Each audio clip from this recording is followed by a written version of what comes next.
जय स्वामीनारायण वाला हरिभक्तों, अमारी आ यूट्यूब चैनल जिगर स्टूडियो जिगर पटेल ने लाइक शेर और सब्सक्राइब करवानुं भूलता नहीं। राजी रहजो। जय स्वामीनारायण।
નૂતન વર્ષે પરમ પૂજ્ય સ્વામીશ્રીની પ્રાતઃ પૂજાના દર્શનનો આપણે સૌએ લાભ પ્રાપ્ત કર્યો.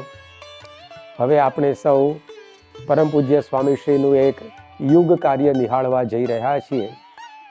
તેની પૂર્વ ભૂમિકા એવી છે કે ગયા વર્ષે અહીંયા ગોંડલમાં જ બિરાજમાન પરમ પૂજ્ય સ્વામીશ્રીએ સંસ્થાની બાળ પ્રવૃત્તિને લક્ષ્ય આપેલું કે આવતી દિવાળી સુધીમાં સત્સંગ દીક્ષાનો સંપૂર્ણ મુખપાઠ કરનારા 10,000 બાળ બાલિકા તૈયાર કરવા.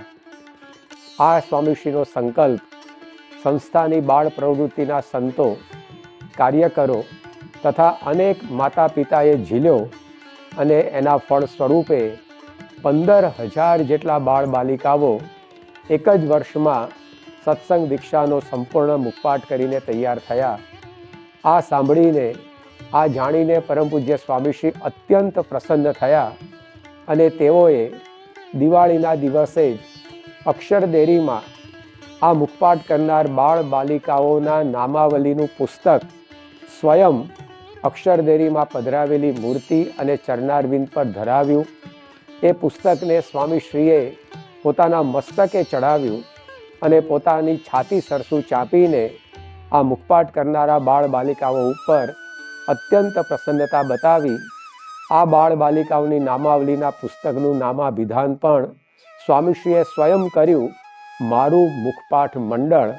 તો પરમ પૂજ્ય સ્વામીશ્રીએ આ મુખપાઠ વીરોને આપેલી આ વધાઈ, શાબાશી અને આશીર્વાદને આવો આપણે સૌ એક વિડીયો દ્વારા પ્રત્યક્ષ નિહાળીએ. એટલે સ્વામી બાપાને પૂછ્યું કે બાપા આપને કેવી લાગણી થાય છે? તરત સ્વામીશ્રી બોલ્યા, બધાએ કમાલ કરી છે, હદ કરી છે. આટલું બધું દાખલો કરો, બધું બાજુમાં મૂકીને અને આમાં મંડી પડ્યા એટલે ધન્ય છે. પરમ પૂજ્ય સ્વામીશ્રીને ફરીથી પૂછ્યું કે બાપા આપે આજે આ બધા જ બાળકોને, બાલિકાઓની યાદી અક્ષરદેરીમાં સમર્પિત કરી છે, તો મહારાજ અને ગુણાતીતાનંદ સ્વામી શું કહે છે? ત્યારે સ્વામીશ્રી તુરંત બોલ્યા કે તમે આ જન્મે એકાંતિક બનાવવા છે. અને પછી સ્વામી બાપા એકદમ પ્રેમથી અને શાંતિથી એમનો આખો ગ્રંથ એ સ્વામી બાપાએ માથે ચડાવ્યો.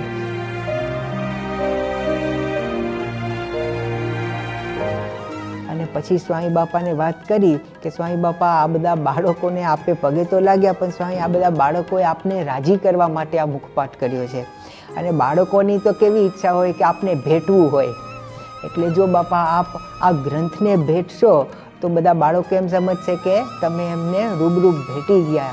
એટલે પછી સ્વામી બાપાએ એ ગ્રંથને એકદમ આશ્લેષમાં લઈ અને ભેટ્યા અને પછી થોડીક વાર રાખી મૂક્યા, જાણે દરેક બાળકને સ્વામી બાપા ભેટતા હોય એ રીતે સ્વામી બાપાએ આખા ગ્રંથને ભેટ્યો અને એ રીતે સ્વામી બાપાએ બધાને ખૂબ લાભ આપ્યો.